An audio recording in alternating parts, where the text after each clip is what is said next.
What up, guys? Welcome back to the channel. And today I have another 4K Blu-ray review that I want to talk about. Today we're going to talk about Black Panther: Wakanda Forever. Ray, Yeah. what's the name of that nightclub of yours again? You talking about the Boom Boom Room? Yeah, the Boom Boom Room. That's it.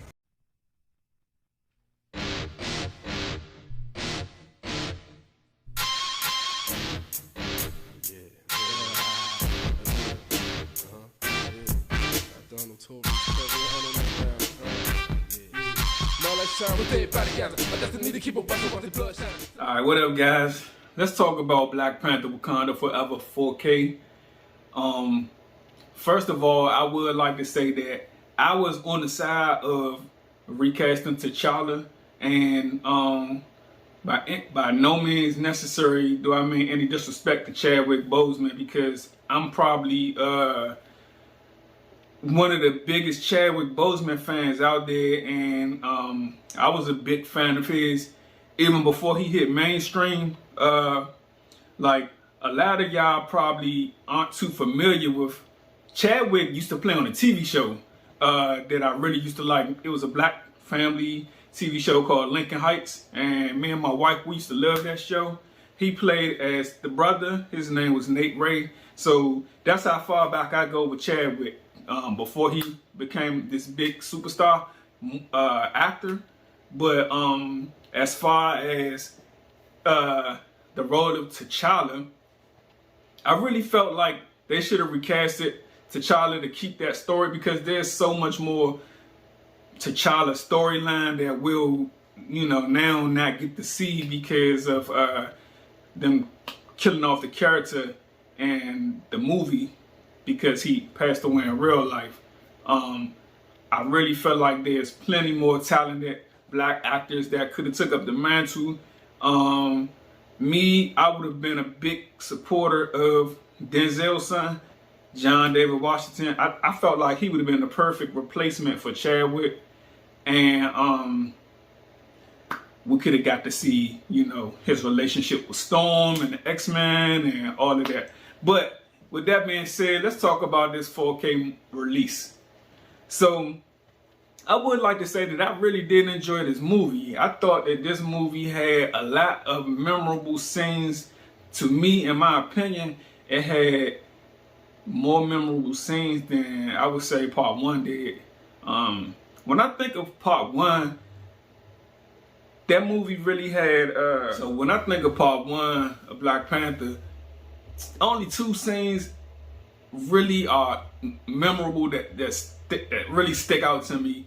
And those two scenes were the waterfall scene, where they had the fight at the waterfall scene, and the fight at the nightclub. Now, other than that, the rest of the movie was just, I'm not saying that it was a bad movie by any means, but to me, those scenes just stood out to me more. But as far as Wakanda Forever, it just, to me, had more memorable scenes.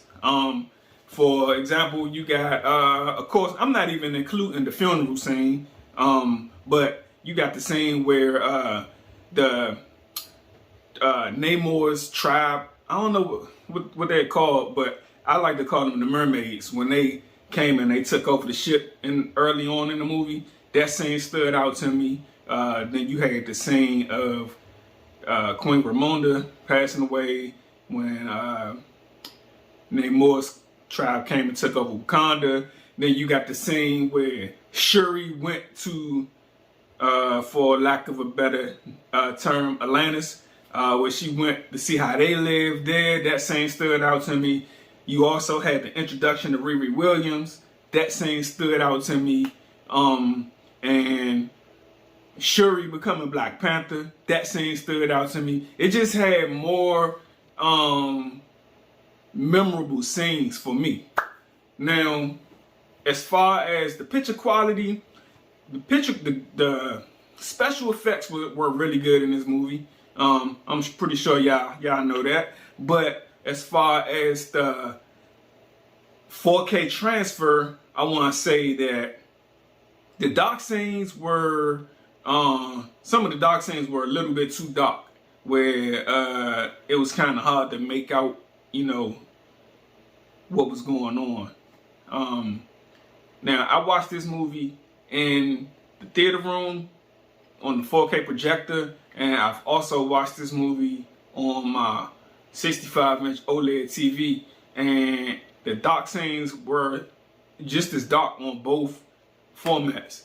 But other than that, that's the only bad thing that I have to say about the transfer as far as the picture quality.